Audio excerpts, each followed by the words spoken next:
میں اسی لیے تو کہا کرتا ہوں میرے عزیز دوستوں، اور جب تک زندہ رہوں گا کہتا رہوں گا کہ تیری پاکیزگی پر نطق فطرت نے شہادت دی، تیری پاکیزگی پر نطق فطرت نے شہادت دی، تجھے عظمت عطا کی عافیت بخشی فضیلت دی، خدائے غم یزل کا بارہا تجھ پر سلام آیا، مبارک ہے وہ لب جن پر ادب سے تیرا نام آیا،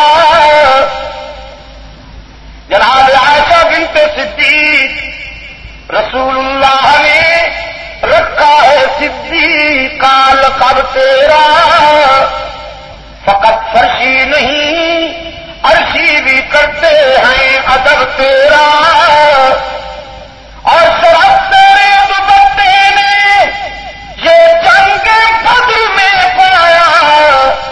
کہ اسے پرچم بنا کر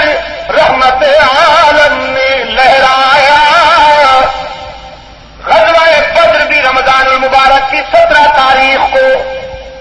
غزوہ بدر بھی رمضان المبارک کی 17 تاریخ کو، حضرت عائشہ کی وفات بھی رمضان المبارک کی 17 تاریخ کو، اور حضرت علی رضی اللہ تعالی عنہ کی شہادت بھی ایک روایت کے مطابق رمضان المبارک کی 17 تاریخ کو۔ اب مطابقت دیکھتے ہیں، غزوہ بدر بھی 17 رمضان المبارک، عائشہ صدیقہ کی وفات بھی 17 رمضان المبارک، سیدنا علی المرتضیٰ کی شہادت بھی 17 رمضان المبارک، علم بردار زخمی ہو کر گر گیا غزوہ بدر میں، رضاکاران اسلام نے قائد اسلام کی خدمت میں عرض کیا اللہ کے رسول علم بردار زخمی ہو گیا ہے، علم بھی گر گیا ہے، اب آپ فرمائیے کہ ہم کس کپڑے کو اسلام کا پرچم بنا کے بلند کریں اور کون اس پرچم کو اونچا کرے؟ سرکار دو عالم صلی اللہ علیہ وسلم اپنے خیمہ میں تشریف لے گئے، کچھ دیر کے بعد صدیقہ کائنات کی چادر لائے، حضرت عائشہ کی اوڑھنی لائے، فرمایا علی کہاں ہے؟ حضرت علی رضی اللہ تعالیٰ عنہ حاضر ہو گئے، رحمت عالم صلی اللہ علیہ وسلم نے فرمایا علی اب کسے تم بلند کرو گے؟ آج عائشہ کی اوڑھنی، عائشہ کی چادر اسلام کی ناموس کے امین کی حیثیت سے پرچم اسلام بن کر بلند ہوگی، اور اس پرچم کو علی کے ہاتھ لہرائیں گے۔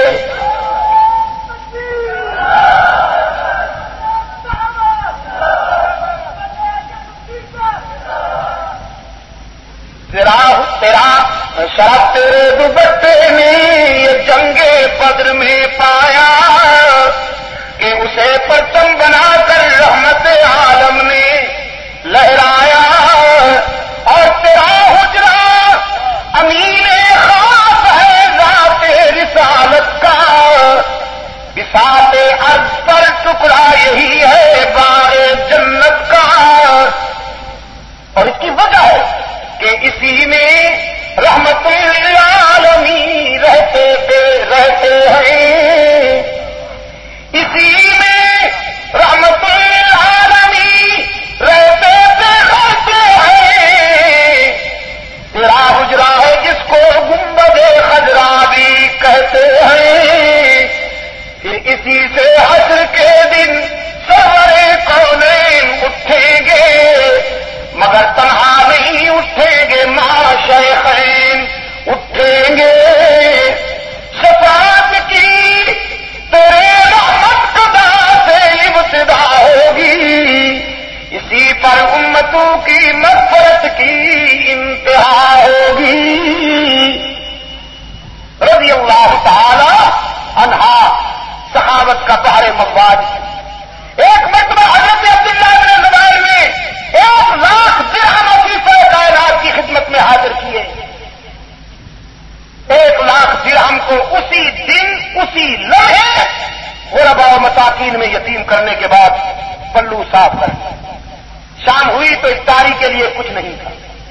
کنیز نے کہا ام المومنین کچھ کھجوریں لے لی ہوتی، کچھ افطاری کے لیے بھی خرید لیا ہوتا، ہنس کے فرمانے لگی تو نے یاد دلا دیا ہوتا،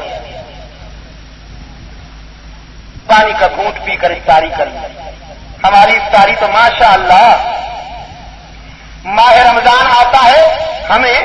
روحانی قوت بخشنے کے لیے اور جسمانی نفاحت دینے کے لیے،